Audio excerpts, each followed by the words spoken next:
Qui sera le prochain grand pâtissier? C'est une émission diffusée sur France 2 en prime time qui regroupe environ 2,6 millions de téléspectateurs, soit environ 12% de part de marché.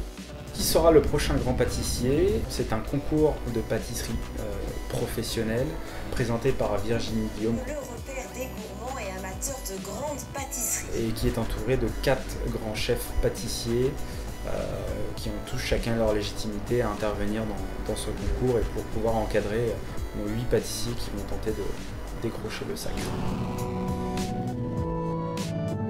Mon travail de journaliste, donc à savoir que nous sommes 3 journalistes. Donc dans un premier temps, c'est de réaliser des portraits des candidats, des portraits qui vont nous permettre de connaître un peu plus leur parcours, leurs origines, qu'est-ce qui les a motivés à faire de la pâtisserie. On essaie de montrer que la pâtisserie, c'est pas qu'une voie de garage, ça peut être aussi un vrai choix de carrière et qu'aujourd'hui être pâtissier, c'est quelque chose de valorisant, quelque chose de reconnu.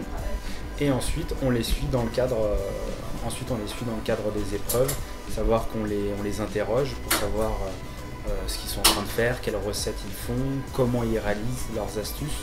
Et suite à ces épreuves, il y a ce qu'on appelle les interviews narratives. Interviews narratives où on reprend tout le déroulé de l'épreuve. Nous, pendant toute l'épreuve, on note toutes les différentes étapes par lesquelles ils passent, les moments de stress, les moments de joie, et on revient sur tous ces événements. Au-delà d'être journaliste, on est aussi réalisateur dans le sens où on a une équipe à gérer avec des caméramans, avec un ingénieur du son, et puis il faut mettre tout ça en place. Parfois on part à l'étranger, on ne maîtrise pas la langue, et puis même sans parler de partir à l'étranger, même si sur le papier on a écrit nos séquences, on sait ce qu'on veut, on ne fait pas de la fiction, donc on ne dirige personne et on ne sait jamais comment ça va se passer. Donc la première des qualités, c'est l'adaptation, savoir s'adapter à ce qui se passe, donc pour pouvoir rebondir de la meilleure des façons. Et surtout, et la deuxième qualité, c'est l'empathie, c'est dans le partage.